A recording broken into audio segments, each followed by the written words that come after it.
Good day and welcome to the Shoot It Straight podcast. Actually, that was pretty good. That was good. Yeah. Maybe Trent will keep that in. Trent, you can keep that in. Welcome to the Shoot It Straight podcast, everybody. I like that. I like the. Now try the hick one. We've talked about this since we're in Oklahoma. You mean Oklahoma accent? Oh, Oklahoma's hard. I mean, sometimes y'all do talk like you're from the South, and then sometimes people talk like you and you just pronounce words wrong. Like jinx. Jinx is jinx. Jinx. Okay. Jinx. Sack. Sacks. I mean, you put things in sacks. I don't know what the big deal is. I don't know. Not everything is a bag. There's sacks and there's bags. It's the Oklahoma. There's not a lot of accents around here. Like, I feel like when we go, I mean, my family's from North Carolina. Like, it's fucking South down there. Out here, you just hear people maybe saying things weird, like the whole sack thing or pop or whatever. But not a ton of like deep South accents. There's just not. I mean, we're in Tulsa. I know. Maybe we're not in the middle of nowhere. But there's been a couple, but nothing like I feel like in the Carolinas or even when we were in Texas, you heard more. Yeah. Southern accents. I think I got picked out a couple times in DC for having an accent. Yeah, you definitely talk different than the East Coast, but it's not anything crazy. I know. I don't know. I wonder if people listening can tell if they close their eyes where I'm from. Yeah, I don't know. But your dad is like has an accent. You know what I mean?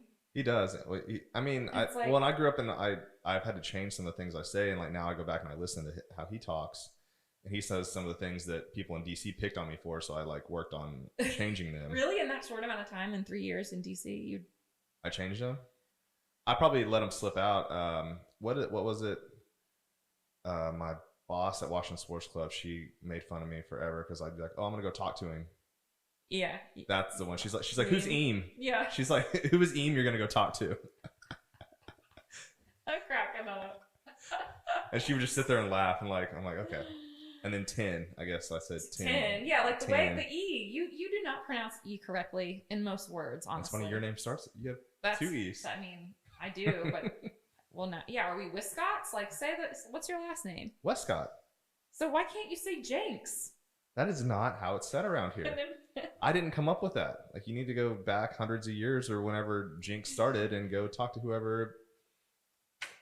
You know, aren't accents actually pretty hilarious? Like dialects of like you just live in a different part of the country. I mean, you're a Yankee. You're a Yankee. I'm not. You know, you're from the Northeast. You're a Yankee. I don't know that that's true. I guess I am, like right on the Mason-Dixon line, the old line state. But for those that don't know about Maryland, from the redneck area of the Northeast, and I'm from the non-redneck area of Oklahoma. Right. Redneck and like Southern though are different. They're different. Very much so. Yeah. Oklahoma's not Southern. We were Indian territory during all that. Oh God! Like y'all try to claim to be. Oh, we're not the South. We're the Midwest. We're not the Midwest. We're the South. We're Native Americans. This is our blah blah blah. Like get over it. All of it. Well, if you go look at the map during like the Civil War, this was Indian territory. Okay. Anyway, today's going to be a little bit not about any of that stuff. No. That'd be a totally different. I would love that. I mean, if someone wants to have me on their history podcast, like sign me up. Oh, what? And you're going to be the historian? I don't. No, I just want to chat about it. Like, no, I want them to be the historian. And you ask questions. We'll get a historian. If anybody who's listening is a historian, that'd be great. I would sub out and just watch, and you guys could have a discussion about Native American history. Yeah, I mean, I'm not educated enough to like be an engaging one-on-one. I could like chime in every once in a while because I do love history, but the only subject in school that I did well in. So yeah, that's just gonna be not my cup of tea, but that's okay. Yeah. Well, for future podcast episodes, maybe we'll have a bonus history lesson. Maybe we'll have a golf history lesson. Okay. Fitness history, that stuff's super interesting too. Yeah, I know about that too. I watched Pumping Iron. Oh, that's a good one. I know all about that. That's a good one. There's some good documentaries out there on the history of fitness. Mm-hmm. But today we're going to talk a little bit about, not the history of fitness, but fitness and balance and how to like live your life, and maybe a little bit about what the 80-20 rule actually means to both of us and how we see it applied in real life. It's an appropriate time to talk about this because this is it's Cinco de Mayo Friday. It's our 1-year wedding anniversary weekend. We're going to be maybe not so balanced this weekend, but probably actually. Probably actually balanced will probably be like 50-50. And versus like balanced in your fitness favor, where it's like the 80-20, 90-10, 95-5, whatever it is that. No, it'd be good to talk about how we go into a weekend like this, though. And so, you know, we've all heard the 80-20 rule. It can be used in so many different worlds. Like in business, it's like, you know, 80% of your, or, you know, 20% of your customers are 80% of your business. Like that's whatever. But in the fitness world, and what a lot of clients and people like to say is they're 80-20. You know, 80% of the time I eat right and I take care of myself. The other 20% is fun. So I did some math on that today. Oh yeah. Have you seen my post yet today that I posted? No, I didn't. Like literally like on our way out the door. I was posting the newsletter this morning, so we must have both been doing our own little work things for the business. So anyways, like I showed a tweet and it was basically, I can't even remember exactly what it said. But it said, you know, your balanced lifestyle can quickly become unbalanced over just a weekend. Yeah. And not in your favor. Yeah. Right. Like it can quickly go. So I did the math real quick, and you're the CPA. So like correct me if like my math's wrong. And I've posted it and it's been up for like an hour. So I'm going to get roasted if this is wrong. But anyways, so do you know quick, like what 80% of 7 is? No, because that's not a whole number. It's not. So it's 5.6 is 80%. Okay. All right. So that's over 5.5 days. So 7 days in a week, 80% of that would be over 5.5 days. Yes. All right. So now, the person that's living the 80-20 lifestyle, 80% of their time, right, they're saying that they are going to do what they're supposed to do. Yes. They're going to follow their diet. They're going to hit their workouts. And let's take it like outside of also just health and fitness. Like you're also going to crush your work. You're going to take care of your whatever it is. You're going to crush your life 80% of the time. 20% of the time, you're going to have fun, right? So 5.6, that would take you from Monday all through the week until like Saturday afternoon. Yep. That would be like over 5.5 days. Yep. All right. So you're going to crush it completely. You're not going to have a single cheat meal, hit every single workout. You're going to be perfect. And then you got 1.4 days left to do whatever you want. You got your Saturday night and Sunday. How many people actually just do that? Just enjoy themselves that day and a half. They don't. Or do they go out Friday? Maybe it's dollar beer night at the baseball game on Thursday night. Right. Did they not get a single cheat meal throughout the week? That doesn't make sense to me. Like this 80-20, that math doesn't add up. This is so cute that you're just realizing this. Yeah. Did you just have a moment today? I had a moment. I think alcoholics call it like a moment of clarity. Oh, you had a moment of clarity. Yeah, I've not seen my posts about this over the last several years. But like, did you break it down like this? Did I miss all this? Yeah, you missed a lot. My favorite thing, one of my like tenets in our nutrition Bible is like the whole how much percentage of your week is the weekend. I talked about that. You have talked about that, but did you break it down to like this exact like? Yeah, I posted Saturday. There's like 164 hours. If you do it by hours, that's like a fun way to do it. I talk about that a lot. There's kind of 2 ways I like to talk about it. One is like there's 164, 165 hours in the week. Mm-hmm. So people are like, oh, I worked out for 3 times a week or whatever. And it's like, that's awesome. Great. 3 hours. What's the other 162 hours? So that's one way of looking at it, where you're like completely not 80-20, but just what are you doing the other hours? And then the weekend thing, I just like to do like 2 out of 7.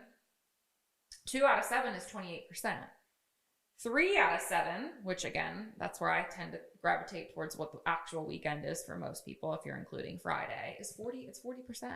Right. It's 40% Friday, Saturday, Sunday. And I think I got it. Of course, there's always like some doofus on the internet that's like, that's not a weekend. That's not, if you're, it's just because they're like, that's not the fucking point of the post. Right. The point of the post is like, to your point, probably 3 out of 4 days is where you're at on a good week. On a good week. I'm not saying even that's necessarily quote unquote bad, but on a good week, 4 days you're doing your good service to yourself. And then the other 3 days, so we're looking at 40%, 60-40. And to your point again, like it's maybe starts to edge towards 50-50 if we're really honest with ourselves. Because then I think back to like how I used to live, and I'm not the only one that's lived like this. Monday was pretty much worthless. Yes. Because I was still hungover from the weekend, or just my body's just like seriously like still recovering from the damage I did to it over the weekend. So Monday's gone, and then now it's Tuesday. Maybe I'm feeling good enough to get a decent workout in, not my best. Wednesday was always like my day, like, okay, here we go. I'm back to normal. Yes. I can crush this. Thursday, okay. Friday you crush your workout, but then it's Friday night. Yes. And the cycle starts all over again. So I'm thinking like, if I'm going to play with some numbers here, and like your life isn't a number, but after all that, like now we're hovering towards 50-50. Yes. 50-50 is going nowhere. Right. Like you don't win an election with 50%. You got to have like 50.1. Like you're not moving forward at 50%. You're staying the same. And then you have sick days, you have holidays, you have birthdays, you have events. And it's not to say that you can't go enjoy those days, but it really does fucking add up. Mm-hmm. And maybe this is for me. I mean, I worked one-on-one for 4 years with clients tracking nutrition, which is pretty, I'll just say it. It's strict. And so I've had a lens into looking at hundreds of people's daily nutrition over the weekend while also tracking sleep and workouts and all of that consistency. And over the years, you just you just see the patterns of people. And again, this isn't like pointing blame at people. This isn't us shaming people at all, by the way, because you just shared your story. And like, we've all gone through seasons of life where you're on or you're off a little bit more, whatever. But like, it really pays off to start to really pay attention and to put numbers and quantify some of that stuff, even just for a short period of time, for you to be able to see and have an honest conversation with yourself about how adherent you're being, or how good is your nutrition, right? I've told this story before where it's like you onboard clients, they're 100 pounds or 50 pounds overweight, and you ask them like, what's your daily nutrition look like? And they're like, well, it's good. Yeah, I have eggs in the morning, and then I have a salad for lunch, and then typically it's like protein and veggies for dinner. And I'm like, that's absolutely not true. Right. And again, this isn't me being like on my like high and mighty high horse. It's just like somewhere along the lines we had something more than a chicken breast and vegetables. Like, let's unpack that a little bit. Right. And that's where it comes down to, even if some people are on like I am really good Monday through Saturday. And sometimes it is one day that can fuck people up, by the way. And that's where it breaks down into, that's where 80-20, looking at it from a day-to-day, week-to-week basis is okay. But when you look at it from a calorie intake perspective, people think that our body like sort of resets every 24 hours or whatever, or like every 24 hours we get like a reset. The body doesn't work that way. But like, if we look at our calorie intake over the span of a week, which is more realistic for people, because we tend to we are a little bit more like behaved during the week, and we want to give a little wiggle room on the weekends or whatever. But let's just say that you're aiming for 15,000 calories. What's that? Let's say 14,000 for 2,000 calories a day. 14,000 calories in a week. Okay, well, let's just say we're trying to average 2,000, but on that seventh day, on that Saturday, you went in, had 3-4 margaritas and chips and a salsa, which is coming to mind because it's Cinco de Mayo weekend. Well, there's literally an extra like 2,500 calories probably in that meal alone. Right. Like seriously. Chips alone is just ridiculous. Chips, salsa, 4 margaritas, like whatever that's going to be. Like, that's so easily 2,000 calories. That's another day of calories that you consumed in an afternoon. Mm-hmm. And so that's where that's where quantifying and really just paying attention to that stuff can be really helpful. Again, not necessarily for people all the fucking time, but like, yeah, the 80-20 thing sometimes is really funny because we're just like thinking that we're living this one way when really we're just saying that out loud and making ourselves like believe it or something. I don't know why people go into that. They want to kind of, it's almost like you're being dishonest with yourself, and it's really only hurting yourself. Right. You're shooting yourself in the foot. That's just one of those things. Like it came to my mind today because like there's so much stuff out there about like what I should eat and this and that, and it's like, don't eat seed oils, don't do this, and I'm just like, well, let's like really look at what we're doing and how much of the stuff are we actually doing. And like alcohol is one that really came to mind because it is Cinco de Mayo, and it's like margaritas, and it's like it's on a Friday this week, so I bet a lot of people are going to start probably, having lunch and party for Cinco de Mayo, and it's going to be a great weekend. It's our anniversary. So like, we might be one of these people, but, I was looking at it through the lens of, I'm someone that wants like serious results, and like, this is going to be like a hard look. It's like, be like, okay, well, if I do have fun this weekend, I'm going to have to like, keep that in mind when like I'm thinking about my results. Cause if you're not willing to put in the work, and like, it's hard work to even like, I just did the numbers for that 80-20, like that's, 80-20 is like not the best like split. Like I think that's still like probably like the bare minimum to like get some good results, like to get some good traction is like 80-20. Agree. And that's hard to do. Agree. You know? Yes. And you have to really set yourself up and like look at what you're doing. And is this going to match the goals I have for myself? Because if you have big, lofty goals and big dreams and you want this and you want that, like putting it down on paper and like realizing that, holy shit, like if this is what I want, I'm going to need to be pretty unbalanced and put in some fucking work. Yes. Like yes. The most successful people out there are unbalanced as hell. Like Alex Hormozi talks about, like he works all the time. Yep. Tiger Woods, Michael Jordan, like the greatest athletes, Kobe Bryant. Yep. Like there's a story that on the Netflix right now about what was it, the Redeem Team, and they were talking about how they were all partying, going out in Vegas, and they'd come in at 4 o'clock in the morning, and Kobe wouldn't have gone out, but Kobe was on his way to the gym, and then Kobe got them all to like start coming to the gym with him at 4 o'clock in the morning instead of them strolling in from the clubs at night. It's like unbalanced as hell. 100%. Like people that want these big results, so like in our world, we're trying to coach people on fitness and nutrition. A lot of people end up like trying to do the next thing because like, oh, this isn't working for me, whatever it is, their program, their diet, and they're looking for the next thing because they're not willing to look at themselves and see like, oh shit, this is the way I'm living. It's not these things that I'm actually trying to do. It's what I'm actually doing that's holding me back. Yes. And if I just followed what this plan is that was presented to me, I would get results, but I'm not following it. So let me look for something else instead of looking at myself. Yep. And that's what I'm starting to like see out there. Oh, 100%. I love this awakening moment for you. It's an epiphany, maybe. No, I'm here for it. I'm here for it because we've talk about. We've coached thousands of people, right? And there's a lot of other trainers that have coached a lot of people too, and they'd be lying to you if they told you that all their clients get results, because they just simply don't. No. Even though you can put some stuff out there, you can be the best trainer in the world, you can have the perfect program, you can have the perfect nutrition plan, you can set them up for success. It's just a very hard thing to do, and people need to realize that. Yeah, I mean, if there were some magic plan, we've talked about this, it's like then it would be out there and people would know about it and we'd be all good to go and it would be easy and we'd all be out of a job. But like the job is helping people make that shift themselves and do the work, and that's the hardest part, hands down the hardest part. And you're right, like there are no coaches or trainers out there that have 100% adherence and clients that are just all perfect. Like that's just not how the world works, or else there wouldn't be coaches and trainers out there. Like we need the accountability, whatever, but at the end of the day, I mean, there's been some of the smartest people, way smarter than us, that have talked about the psychology behind why people don't follow a program or whatever. And, there's lots of like, again, there's different theories out there, and it might not be one size fits all, but like my takeaway is, after coaching so many people, is like, you just don't want it as much as you think that you do. Right. I think it really boils it down to that. You gotta be real. And again, I don't think that that's a bad thing. What happens is we get in this psychology, the whole like expectation gap thing, where it's like your expectation is up here, and then what happens and the results are down here, and the space in between is where like sadness or like depression or feeling like shit happens. So people like set this bar up to like, boom, I'm way up here, I'm gonna be 100%, I'm gonna follow my diet plan, I'm gonna do whatever, but then they forget that they have like other things going on in their fucking life, and they're not professional athletes or dedicated to fitness 100% of the time, because they're like parents and have important jobs and responsibilities in life.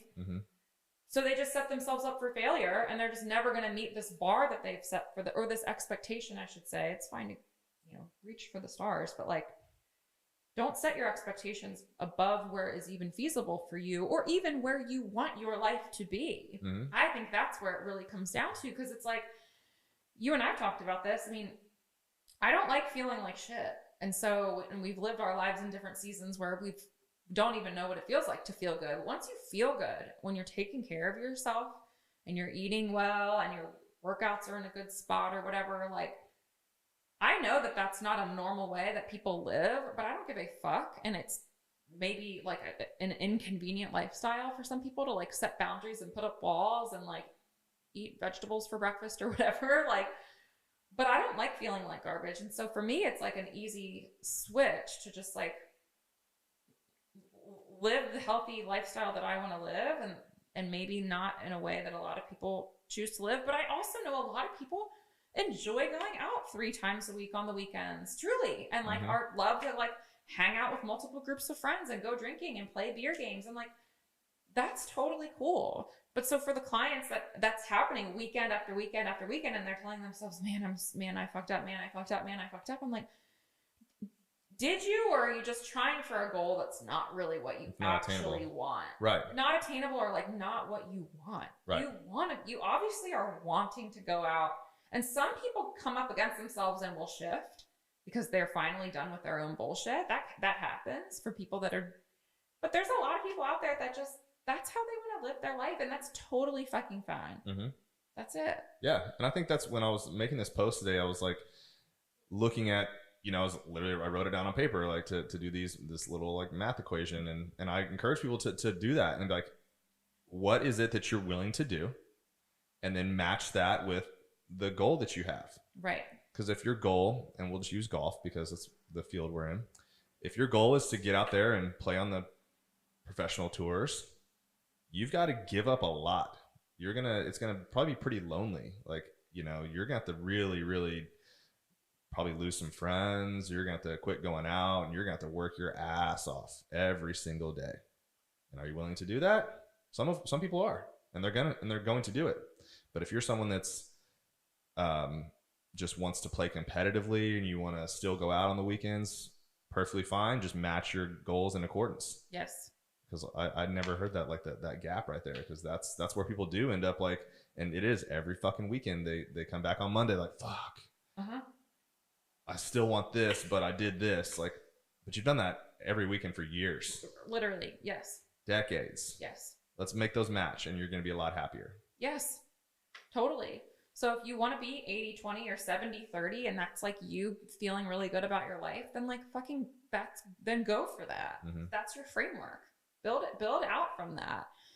And the other half of this equation is like, again, the industry itself, which is so to blame because the fitness industry sucks. But it's like certainly not marketing expectations appropriately to people and mm-hmm. making people think that things can happen easy or quick or right. 30 minutes a day for 2 weeks and you'll be ripped or whatever. Like, all of that stuff is such bullshit. That's not helping people. So that's where people, I think, do get in the trap of like, oh, look at that person with 4% body fat. Like, that's so easy. It's like, God damn it. Like, it's so not. And it's so photoshopped, or it's so whatever. And the filter on it looks good, or like, this person's been living their life a certain way for decades, and like that's why they look the way they live. I live with you, and you're a prime example of that. Like, I am not, well, I'm a man, so my body fat might be lower than yours, but if I was a woman, it wouldn't be, because the way we live our lives, like, when we go out to eat, like, Cody does enjoy food. Erika will still order stuff and like eat the like good proteins, and I will throw the gravy on there. Like, we've talked about that before. Like, like, you are extremely disciplined, and that's how, and you're able to look like that. I'm working on it. I'm getting better. You've gotten a lot better. Gotten a lot better. But like it does, like, I get to see it firsthand, like the true discipline that you have all the time. Like, even like the holidays, like when we go and visit your folks, like, I like drinking beers with your dad. It's a good time for me. Like, and you don't. You like go out and have one every once in a while. Like, I'll have a few more, and I've got to realize, like, if I'm in that season, if I'm doing those things, like, I can't have these like crazy lofty goals that I have right now because I'm not doing that stuff. So it's when I put it on paper today, it was crazy to see like how small 20% is of your fun you get to have in that 80-20 lifestyle, and how quickly that 20% can evolve into 50. Yes. And then, so easy. And then if we're really looking at it on paper, if it goes over 50, now you're going backwards. Yes. Like, I mean, we're humans. We're not numbers on a piece of paper, but like, it's broken down that way. Like, you can quickly, and like, alcohol is like 3 times as worse for you than any food is. It has damaging effects for days. It goes into your blood faster. The calories are empty. Like, so many things. Like, we could dive into how bad alcohol is for you. But, if you're going out and you're getting drunk and you're getting a hangover, like, that's multiple days of your 20% right there. Like, that's a bigger percent than 20%, like, right there. Like, let me think about that. If you go drink Saturday night and you're hungover all the way until Monday, like I used to be, your 20% is blown. There goes your balanced lifestyle. Yeah, and you're not going to make good food choices on the days that you're hungover and all that stuff too. So, yeah. I think it was just very eye-opening to me today to like, because I see all this shit online all the time now that I'm spending way more time on social media than I hope to in my future life. We're in a season of growth right now on social media, so spending a lot more time on it. So you see all this stuff out there that people are like, live this balanced lifestyle, but then like but then they're proposing this unbalanced result. Like you have to work your ass off and be very unbalanced to get these results. And yes. Just how quickly. Yeah, we do. We need to be more honest with people. Yeah, 100%. Yeah, because like, I mean, that's one thing, like I always want to sell and preach and coach results. And there's a lot of steps to getting results, not just banging out a workout and hitting heavy squats. Yeah. Because if you hit heavy squats on Monday and you get drunk over the weekend and party all weekend, you're probably not adding more weight to that bar next Monday. That's right. And you're not getting better. So that was like my soapbox. I love it. No, I love it. So, and I think like the last thing to say too is this isn't to say that people can't make drastic changes in their life. I did. You did, and I think that's the person that I'm talking about. If you're in a stage of life, it's like an asymptote where the change is very sharp in the beginning and then it starts to like level off. Mm-hmm. If you're in a place where you're not working out at all, you're not paying attention to your health at all, you have fast food multiple days a week or whatever, making some home cooked meals and going out for walks every day will move the needle for that person like a lot in the beginning, or just a lot in general. Like get them to a place of like, I mean, there's studies out. I mean, that's been around for decades where it's like your cardio health will improve dramatically if you walk like 30 minutes a day, 4 times a week or whatever it is, or maybe it's 150 minutes in a week, something like that.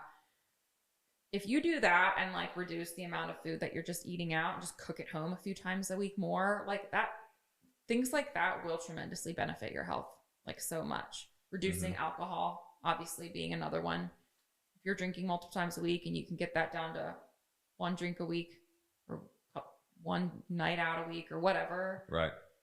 Those are also things that can move because your sleep improves. And then that, of course, blows up an entirely new set of like things that are better because your sleep is better and you're recovering better and you have more energy and you actually can like live your life not in a fog. So, I mean, how long I quit drinking for like, we didn't drink for like 2 full years?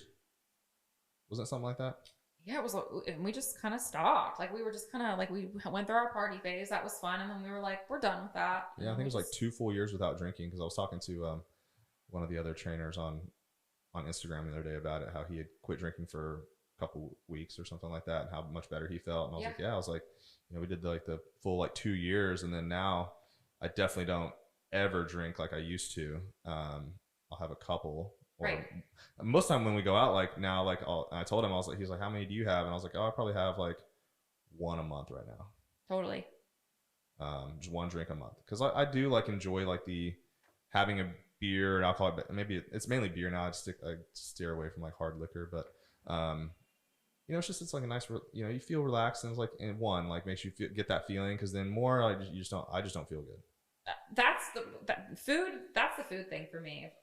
I might be having Crohn's now for 25 fucking years. Trust me, when I wish there's times I could go ham on certain things, but it's not worth it. It's not worth, you don't sleep good. It's just not worth it to feel inflamed and slow and just shitty. That's really like what it comes down to for me. And unfortunately, alcohol does have that effect on me too. And it sucks because like sometimes I'm like, God damn it, I just want to have like 3 drinks. Yeah. It's like, ugh. Yeah. But that's why I like try to keep it to 1 or 2. And I love a day drink when we're golfing or whatever. Like that's always fun. And it's the day drinks are way better. Like, if we have metabolize it and walk around a little bit more, so you're not so like, oh, I'm having it right before bed and now I can't sleep good. Right. Like, when we have had one like with dinner recently, like even just 1. Like I remember my birthday, January 6th. Like I had that margarita with dinner. Yep. And dinner's early for us. Dinner's like 4:30. And I slept I was laying in bed, like my heart rate was different. Like maybe it was also the ice cream too, but because it was my birthday. But so this one meal right here like blew my 20%, by the way. But anyways, yes, it's so like, but yeah, it's just like but then if we have like a high noon or a beer or something like at noon, like in the middle of our round of golf or before we play or whatever, like I'm usually okay. Yeah. But like you said, like that's still pretty rare. It's rare. 1 every 2 to 3. I mean, maybe we do that twice a month at this point. Yeah, what I love about it is like we have drinks when we want them. Like it's really just more spontaneous if I'm wanting it. And it doesn't have to be like I think so many people just feel so obligated. And this kind of still shocks me, but like people that go out, even to just a dinner with people, they're like, well, everyone else got a drink, so I did too. And it's like, why? Mm-hmm. You don't have to do that. Like you are an adult. Congratulations. Yeah. Like you literally get to choose if you order a water or a Diet Coke or something instead. Like, I do feel that a little bit though. I mean, New Year's, remember I brought those non-alcoholic beers and I kept them, and I drank it out of a koozie and no one knew the wiser. And like, you know, I just think it's like, and the norms are changing now. You do see more non-alcoholic options and like mocktails and stuff like that out, which is cool. But like, don't be afraid to drink a water.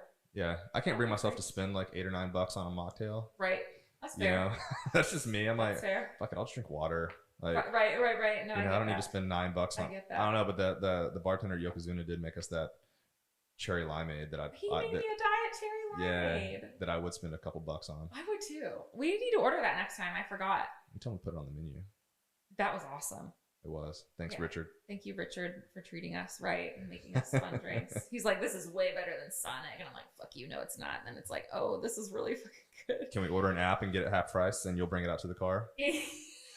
He put that fancy maraschino cherry in there. Those like bougie ones. It was good. Anyway, well, hopefully this helps some people and it just puts some things into perspective. I think that was really the goal of this conversation is like, we're just trying to keep it real. So yeah, I mean, if you have high expectations, then you gotta like hold yourself to a very high standard, and like your threshold for you know, jumping off your plan is pretty low. Yes. And so just match, you know, be totally honest with yourself. You'll be happier, and yeah, that's really what our message was today. Oh, also, let's finish with our what are you obsessed with this week? Oh, you're gonna have to go first, because I'm gonna think about that for a second. I feel sad because like sometimes mine are all food related, and it's Cinco, and we were just talking about chips and salsa, but I'll go in a different direction. I won't do chips and salsa, even though it's truly what I'm obsessed with this weekend for Cinco. But I am obsessed with the Google Flights situation. I'm sure everyone knows about this, but like, did you know about it? The new Google website that basically like sends you the cheapest flights, and they'll cover the difference if they don't match the cheapest or find you the cheapest price. Really? Mm-hmm. Yeah. So where are we going? It's literally awesome. I just started kind of fucking around with it. If you put in like a bunch of Google Flights has been around for forever, and you can put in different destinations and then it'll watch the flights for you. But basically now they're like leveling it up, and they're like, I don't know if they're probably trying to beat the Expedias of the world or whatever people book their flights on now, but now like it's basically guaranteeing you the cheapest price. And if you don't get it on their website or find elsewhere, they will literally split the difference for you. Wow. How cool is that? That's Did I cool. just blow your mind again? Yeah, that really did. So where are we going?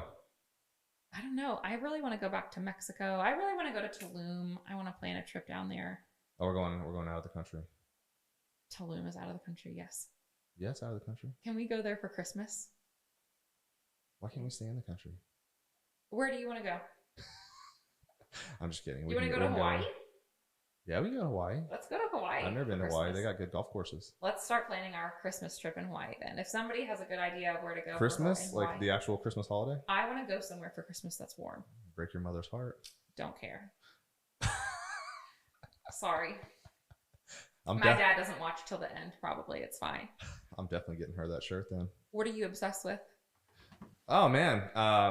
Mine's going to have to be golf related. So I am still obsessed with like how much we're talking about rolling the golf ball back.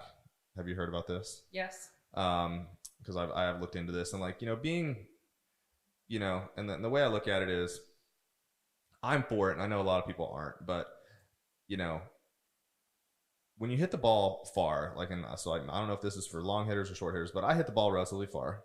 And on a lot of courses, I do want to play like the back tees. And the problem with playing like the back tees is that it's a pain in the ass to walk all the way back there. Yes. And sometimes it's literally like over a creek. You got to take a bridge, and like it's around this corner, and it's like an extra like couple hundred yards. And I like walking the golf course. Yes. So it's such an added like walk from like your and the time consuming, like if you're trying to like keep up with a round and stuff like that, like it is an added like pain in the ass to go back there and go to these back tees, where if the course was just shorter, or I mean, not the course shorter, but if the ball just didn't go as far, I would have to walk all the way back there. And I don't know why people get so bent out of shape, to be honest, because like the ball rolled back is not just for long hitters, it's for everyone. So like now everyone is going to be hitting it shorter. It's the playing field is still the exact same. Instead of driving the ball 320 yards, it'll be like 304 yards or something like that. Like, it's like the wind blowing in the same direction. Yeah. Or whatever. Yeah. Yeah. It's just like, I don't think it's that big of a deal. Unless it changes like your spin and stuff like that. And then again, like I'm an amateur player, like I'm not that good. Like I really don't buy a golf ball based on how well it can spin or stuff like that. Like maybe I will one day, but like right now, like I'm not a pro. Like I don't spin the ball that well, or I don't have that much control over it. And a lot of people listening may, because like they're good golfers. But I don't know, like that's just my feeling is like, and then golf courses, like, as a business, like I think about this all the time, like how expensive it is to run a golf course. Like we talk about this, like I'd love to see a golf course's P&L. And if you're a golf course out there, please send Erika your P&L so we can look at it and evaluate how much money it costs to maintain a golf course. But anyways, I know it's a lot. I know it's a shitload of money. And if they get bigger, that's more to maintain. That's more land they have to purchase. Like, there's more, they have to build more bunkers or whatever it is. They have to put more ponds in, more trees to make it accommodate like each person's set of tees and stuff like that. And it just seems like a smart idea to limit how far we can hit the golf ball instead of making these massive courses that take forever to play, because I got to walk another 300 yards to get to a tee that's actually only like net 50 yards further back than the other one because it's in this crazy like spot. I feel like there's a lot of things in the golf game right now that are shifting, or there's just like a lot up for comfort. And I think having things up for discussion is a good thing, because where does it end? Is the golf course going to be 9,000 yards one day? Like what the fuck are we doing? Like, they're already like long. And then they talked about like changing the driver and stuff like that. But I think they, if you listen to the guy from the USGA, like actually talk about this kind of stuff, and they talked about it, and it's going to happen like in a few years, because they think that the way the trends go, like that they're going to be hitting it so much further. Like, we're still not like the peak of human performances. We have no idea where that is.